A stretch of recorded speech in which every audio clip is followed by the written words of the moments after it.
help you find and activate your pelvic floor muscles. Activating pelvic floor is part of your Pilates workout, but sometimes you might need to practice it by itself, especially if you've had a baby or have a prolapse, or even if you've just never thought about your pelvic floor muscles. So we're going to go through that now.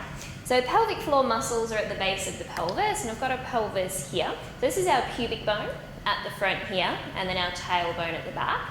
The pelvic floor muscles sling from front to back, but also from side to side, so from our sitting bones as well. So they form like a little trampoline inside the base of the pelvis, and it's important that it is inside the base of the pelvis. It's not your buttocks, it's not your thighs, it's right up in the center there. So if you're seated on a reasonably firm chair, you can sort of rock side to side, feel the sitting bones, forward and back, tailbone, pelvic floors in that area.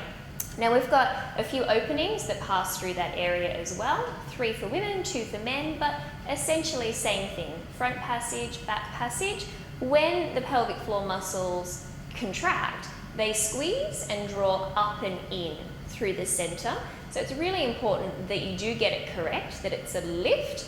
A common problem is we tense and hold our breath and actually bear down. So we're going to go through how to do that. And like any muscle, as you work on these, they're going to get stronger, they're going to sit up closer to the inside of the pelvis. So we've got a few tricks that might help you connect to those muscles. So what you can do is take a towel, just a small hand towel, and you can roll it up so it's not too wide, and you can actually sit on that like a saddle from front to back, and that will just help you to feel that area a little bit more. You could also use a fitball if you've got one at home. So you're sitting up nice and tall. We also need a slight inward curve of our lower back. If you're slumping, it's going to make it harder for you to feel those muscles. Eventually, you'll be so good at it that you'll be able to switch them on in any position, but this will help to start with. So let's think first about back passage. Think of squeezing and drawing up and in, and then letting back go. You might not find that connection straight away, but try it again. Draw up and in, and then release. Make sure you're not squeezing your bum muscles, make sure you're not holding your breath. And then try that one more. Good. And then try front passage. So drawing, squeezing up and in through the center, and then letting go. Now if you haven't done these before, or those muscles are quite weak, you might find it difficult. Might find by the time you get to the top it's already let go. That's okay. Just keep practicing drawing up and in.